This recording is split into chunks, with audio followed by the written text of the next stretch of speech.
ஆகாஷ்வாணி.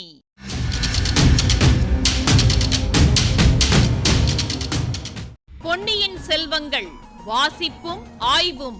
வாசிப்பவர் ராமசுவாமி சுதர்சன் அவர்கள்.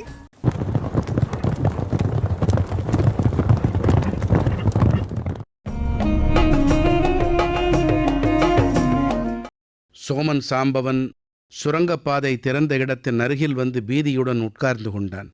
சற்று நேரத்துக்கெல்லாம் தீவர்த்தி அணைந்து விட்டது. பிறகு அவன் சுவரின் உச்சியின் மீதிருந்த பலகணியை அடிக்கடி அண்ணாந்து பார்த்து கொண்டிருந்தான். அதன் வழியாக உள்ளே வந்த வெளிச்சம் சிறிது சிறிதாக மங்கி மறைந்து கொண்டிருந்தது. நன்றாக வெளிச்சம் மங்கி சூரியன் அஸ்தமித்து விட்டது என்று அறிந்த பிறகு அவன் சுரங்கப்பாதையை மறுபடியும் திறக்கத் தொடங்கினான். இப்போது மந்தாகினி அதன் சமீபமாக வந்து நின்று கொண்டாள். பாதை திறந்தது. சோமன் சாம்பவன் அதனுள் இறங்கப் போனான். அப்போது அந்த நிலவரையில் அவனுக்கு வெகு சமீபத்தில் கிரீச் என்ற நீடித்த ஓலக்குரல் ஒன்று கேட்டது. சோமன் சாம்பவன் தன் வாழ்நாளில் எத்தனையோ பயங்கரங்களை பார்த்தவன்தான். ஆயினும் அந்த மாதிரி அமானுஷிகமான ஒரு சத்தத்தை அவன் கேட்டதில்லை. பேய் என்பதாக ஒன்று இருந்து அதற்கு குரலும் இருந்தால் அது இப்படித்தான் இருக்க வேண்டும் என்று தோன்றியது. முதல் தடவை அந்த குரல் கேட்டதும் சாம்பவன் தயங்கி நின்றான். அதன் எதிரொலி நிற்கும் வரையில் காத்திருந்தான். இரண்டாம் தடவை அந்த ஓலக்குரலை கேட்டதும் அவன் உடம்பின் ரோமமெல்லாம் குத்திட்டு நிற்கத் தொடங்கியது. மூன்றாம் தடவை இன்னும் சமீபத்தில் கேட்ட பிறகு அவனுடைய உறுதி குலைந்து விட்டது. அந்த இருளடர்ந்த நிலவரையில் வழித்துறை கவனியாமல் குருட்டாம்போக்காக ஓடத் தொடங்கினான். அவன் மறைந்ததும் வாய்பேச இயலாத ராணி அந்த பாதையில் இறங்கினாள். சில படிகள் இறங்கிய பிறகு சமதரையாக இருந்தது. அதில் விடுவிடுவென்று நடந்து போனாள். சோமன் சாம்பவன் அவள் இறங்குவதை பார்த்ததிலிருந்து திரும்பி வந்தாலும் அவளை பிடித்திருக்க முடியாது, அவ்வளவு விரைவாக நடந்தாள். நரகத்துக்குப் போகும் தொலைவில் இல்லாத இருண்ட வழியைப் போலத் தோன்றியது. ஆயினும் அதற்கும் ஒரு முடிவு இருந்தது. செங்குத்தான சுவரில் முடிந்த இடத்தில் மேலே இடைவெளி சிறிது தெரிந்தது. சில படிகளும் கைக்குத் தென்பட்டன. அவற்றின் வழியாக ஏறியபோது தலையில் திடீரென்று முட்டியது. பாதாளப் பாதையின் படிகளுக்கும் மேலே தலை முட்டிய இடத்துக்கும் நடுவில் சிறிய சிறிய இடைவெளிகள் காணப்பட்டன. அவற்றின் ஒன்றில் நுழைந்து வெளியே வந்தாள். சுற்றிலும் பெரிய பெரிய பூத வடிவங்கள் தென்பட்டன. ஈழத்தீவில் பிரம்மாண்டமான சிலை வடிவங்களை பார்த்தவளானபடியால் அந்த காட்சி அவளுக்கு திகைப்பை உண்டு பண்ணவில்லை. தான் வெளிவந்த பாதை எங்கே முடிகிறது என்பதை நன்றாய் கவனித்து கொண்டாள். 10 தலை ராவணன் தன் 20 கைகளினாலும் கையிலயங்கிரியை பெயர்த்து எடுத்து கொண்டிருந்தான். மலைக்கு மேலே சிவனும் பார்வதியும் வீற்றிருந்தார்கள். ராவணன் மலையை தூக்கிய இடத்தில் கீழே பள்ளமாயிருந்தது. மேலே தூக்கி நிறுத்திய மலையை அவனுடைய 20 கைகளும் தாங்கிக் கொண்டிருந்தன. அவற்றில் 2 கைகளுக்கு மத்தியில் இருந்த இடைவெளி வழியாக அந்த சிற்ப மண்டபத்துக்குள் தான் பிரவேசித்திருப்பதை தெரிந்து கொண்டாள். கைலையங்கிரிக்கு அடியில் அப்படி ஒரு பாதை இருக்கிறதென்பது சாதாரணமாக பார்ப்பவர்களுக்கு ஒரு நாளும் தெரியாது. அதன் அடியில் இறங்கி பார்க்கலாம் என்ற எண்ணமும் யாருக்கும் தோன்றாது. சமயத்தில் ஒளிந்து கொள்வதற்கு கூட அது சரியான மறைவிடம்தான். சில மணி நேரம் அந்த சிற்ப சுரங்கப்பாதையின் அதிசயத்தை பார்த்து கொண்டிருந்துவிட்டு மந்தாகினி அந்த சிற்ப மண்டபத்தை சுற்றினாள். வெளிச்சம் மிக குறைவாயிருந்த போதிலும் இரவில் பார்த்து பழக்கமுற்ற அவளுடைய கூரிய கண்களுக்கு எல்லாம் நன்றாகத் தெரிந்தன. ஓரிடத்தில் சோழகுலத்து முன்னோர்களில் ஒருவரான சிபி சக்கரவர்த்தி புறாவின் உயிரை காக்க தம் உடலின் சதைகளை அறுத்து கொடுக்கும் காட்சி சிலை வடிவத்தில் இருந்தது. சிபியின் வம்சத்தில் பிறந்தவர்களானபடியால் அல்லவோ சோழர்களுக்கு செம்பியன் என்னும் பட்டம் உரித்தாயிற்று. அந்த சிற்பத்தை கூர்மையாக கவனித்து பார்த்த பிறகு வாய்பேச இயலாத ராணி அப்பால் சென்றாள். பிரம்மாண்டமான சிவபெருமானுடைய சிரசிலிருந்து கங்கை நதி கீழே விழும் காட்சி ஒரு சிற்பத்தில் அமைந்திருந்தது. அருகில் பகீரதன் கைகூப்பிய வண்ணம் நின்று கொண்டிருந்தான். கீழே விழுந்த பகீரதி நதி ஒரு பிரம்மாண்டமான ரிஷியின் வாய் வழியாக புகுந்து காது வழியாக வெளியேறியது. அப்படி வெளியேறிய கங்கையில் ஒரு சிறிய முனிவர் குண்டிகையில் தண்ணீர் மொண்டு கொண்டிருந்தார். அவர்தான் குருமுனிவர் என்று பெயர் பெற்ற அகஸ்தியராக இருக்க வேண்டும். அந்த குண்டிகையை அவர் இன்னொரு சிறிய மலையின் மீது கவிழ்த்தார். குண்டிகையிலிருந்து பெருகிய நதி வரவரப் பெரிதாகிக் கொண்டு சென்றது. இந்த சிற்ப கங்கையிலும் காவேரியிலும் அவற்றை அமைத்தபோது தண்ணீர் பெருகுவதற்கும் ஏற்பாடு செய்திருக்க வேண்டும். ஆனால் இப்போது அவற்றில் தண்ணீர் இல்லை. காவேரி நீண்டு வளைந்து மலைப்பாறைகளின் வழியாகவும் மரமடர்ந்த சோலைகளின் வழியாகவும் சென்றது. அதன் இருபுறமும் அநேக சிவன் கோயில்கள் இருந்தன. கடைசியாக காவேரி கடலில் கலக்க வேண்டிய இடத்தில் அந்த சிற்ப மண்டபத்தின் மதில் சுவர் இருந்தது. ஏதோ சந்தேகப்பட்டு வாய் பேச இயலாத ராணி அந்த இடத்தில் மதில் சுவரில் கையை வைத்து அமுக்கினாள். சிறிய கதவு ஒன்று திறந்தது.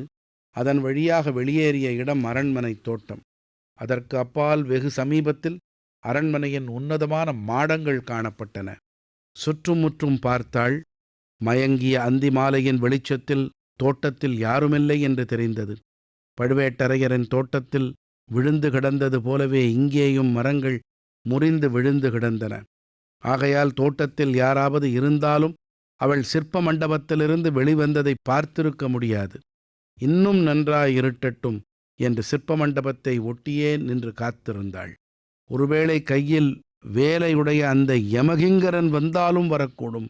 ஆகையால் சிற்ப மண்டபத்துக்குள்ளும் அடிக்கடி எட்டி பார்த்து கொண்டிருந்தாள்.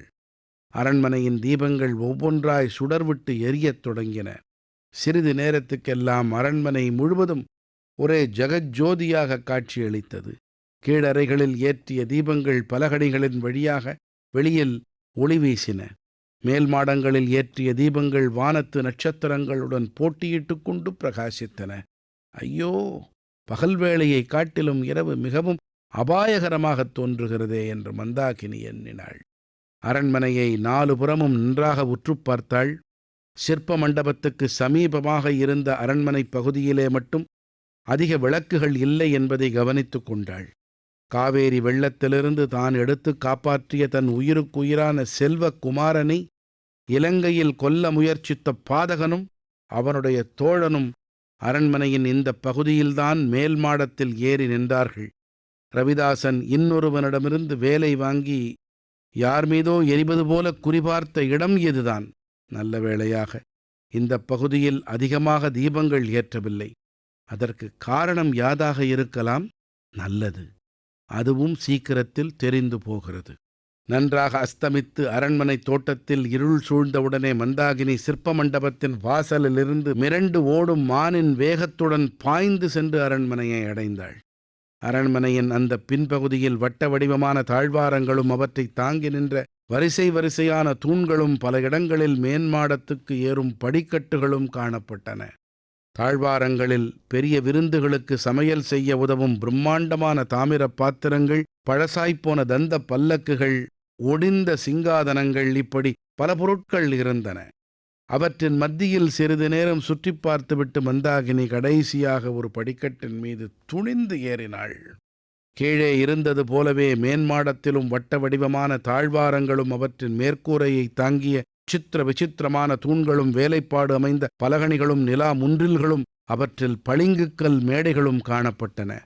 மனித செஞ்சாரம் மற்றதாகத் தோன்றிய அந்த மேன்மாட கூடங்களில் மந்தாகினி சுற்றி சுற்றி அலைந்தாள். மாடத்தின் உட்புறத்து ஓரங்களுக்குப் போக அவள் மிகவும் தயங்கினாள். ஓரிடத்தில் உட்புறத்தில் கீழே இருந்த தீப வெளிச்சம் வருவதைக் கண்டு அங்கே போய் தூண் மறைவில் எட்டி பார்த்தாள். ஆஹா! அவள் பார்த்தது என்ன? பார்த்த கண்களை திரும்பவே முடியாத காட்சிகளை பார்த்தாள். ஒரு விசாலமான மண்டபத்தின் மத்தியில் சித்திர வேலைப்பாடு அமைந்த சப்ரமஞ்ச கட்டிலில் ஒருவர் சாய்ந்த வண்ணம் படுத்திருந்தார். அவரைச் சுற்றிலும் 4 ஸ்திரீகளும் 2 ஆடவர்களும் அந்தச் சமயம் நின்றார்கள். படுத்திருந்தவரிடம் அவர்கள் பயபக்தி கொண்டவர்கள் என்பது அவர்களுடைய தோற்றத்திலிருந்து தெரிந்தது. சிறிது தூரத்தில் இன்னும் அதிக மரியாதையுடன் 2 தாதிப் பெண்கள் நின்றார்கள். ஒரே ஒரு தீபம்தான் அந்த மண்டபத்தில் எரிந்தது. அதுவும் கட்டிலுக்கு அருகில் இருந்த விளக்குத் தண்டின் மீது பொருத்தப்பட்டு மங்கலான வெளிச்சத்தையே தந்து கொண்டிருந்தது. சுற்றிலும் நின்றவர்களை முதலில் மந்தாகினி பார்த்தாள். அவர்களில் ஒருத்தி தன் உயிருக்குயிரான சகோதரன் மகள் பூங்குழலி என்பதை அறிந்தாள். மற்றவர்களையும் அவள் முன்னம் சில தடவை மறைவான இடங்களிலிருந்து பார்த்திருக்கிறாள். ஆனால் அவர்களெல்லாம் யார் யார் என்பது அவ்வளவு நன்றாய் தெரியாது. இப்பகுதியின் ஆய்வினை வழங்குகிறார் ஐங்கரன் அவர்கள்.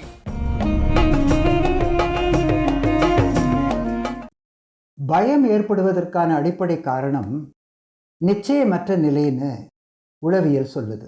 அதாவது தெரியாத ஒன்றை பற்றின கவலை அச்சத்தை தருது.